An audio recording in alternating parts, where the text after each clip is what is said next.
What's the good word, y'all? DKB here. So Josh Allen, the sneaky devil himself, it's all cheers on the outside.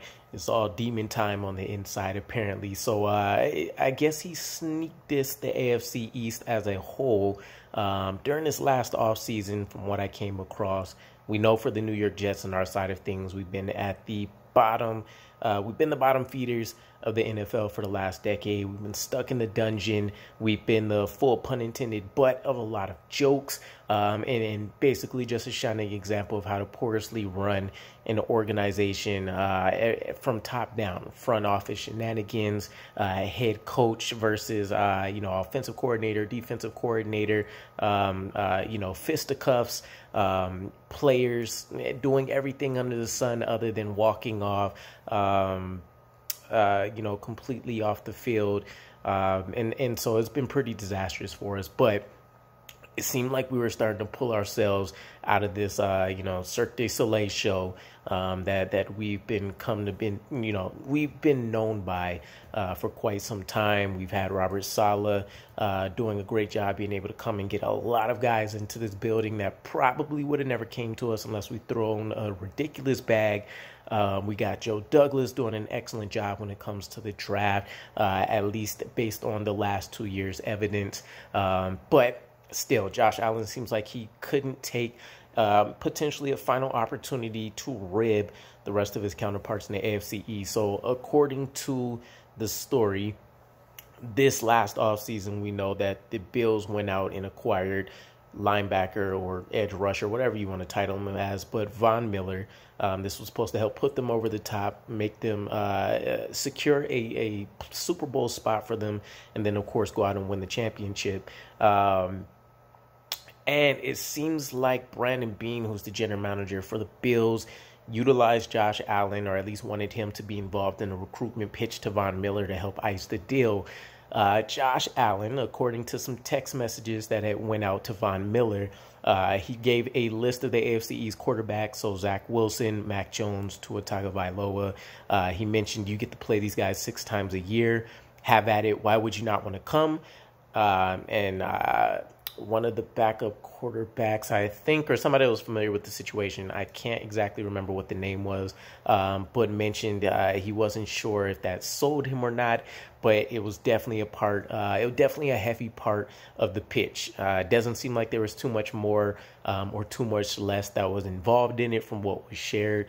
But I found it pretty entertaining. It was a little hilarious to me, but also I think it just shows, kind of the mentality that some of these quarterbacks are going to have that are in the top tier of the NFL. But it's something I want to say I would have never expected it, because it's all smiles and business on the outside for Josh Allen, but apparently it's demon time on the inside. So if that was a huge part of the pitch that brought Von Miller, that would be a blow to me as a New York Jets fan, but just, as a spectator of the sport as a whole, that you can get sold on what I feel like he's saying is essentially vulnerable quarterbacks in his division in which he should be able to feast. Now, for the record, Von Miller's season got cut short. The Bills also ended up getting kind of a funky schedule in that they really only played the Jets for the first half of the season, and then they kind of got us lined up almost week to week or every other week, essentially, in the latter part of their season. So by the time Von Miller got hurt, he's really only played the Jets, and then he wasn't able to really suit up for the Dolphins matchup. So he ended up finishing with 8 sacks on the season. One of them did come against the Jets, so he was able to go out there and clean up against Zach Wilson, at least for the one time, and it was a critical play. It was the one that forced the fumble. Granted, we still were able to come out on top in that matchup, but I'd have to believe, Tua Tagovailoa, he seemed a little bit vulnerable in regards to being shaken up by hits. Mac Jones, again, he's one of those kind of pure pocket passer guys. He's not a guy that really is going to try to evade the rush. He's just going to try to get out of his hands and manipulate the defense. So the thought process makes a lot of sense from Von Miller's standpoint of coming over to the AFC East. You have a Buffalo Bills team that's dominating the division, and the AFC in large as a whole outside of the Chiefs. And then when you talk about actually looking at the three teams that you're going to play 6 times a year, and you look at some of the stats that are out there in regards to the sack rate that these teams have given up.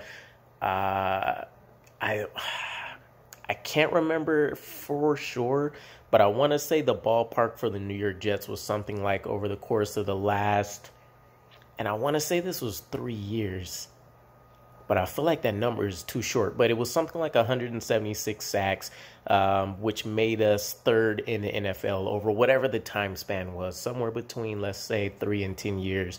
Just to keep it very simple.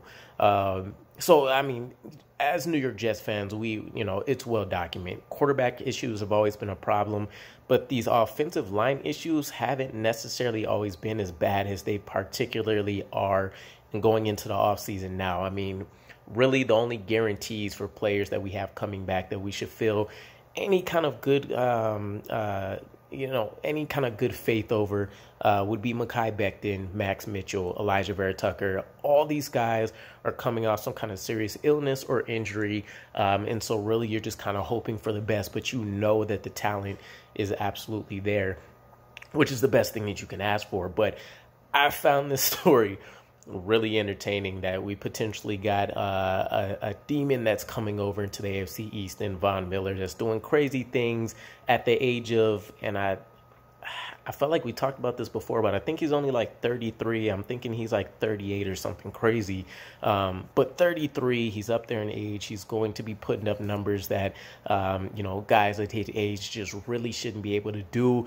And to know that the pitch was that you might be able to go out there and sack Zach Wilson a bunch, or Mike White, or whoever it is that we end up lining up for the foreseeable future, it really just kind of rubs me the wrong way, but it's all in jest. So either way, I'm not expecting too much from this, but let me know what your guys' thoughts are. Do you think that Von Miller was absolutely sold on being able to wreak havoc in the AFC East as Josh Allen provided him, or do you think it was just the best of a situation where he can go out there and win himself a Super Bowl ring? Either way, love the support as always from you guys, and I'll catch you again. Peace.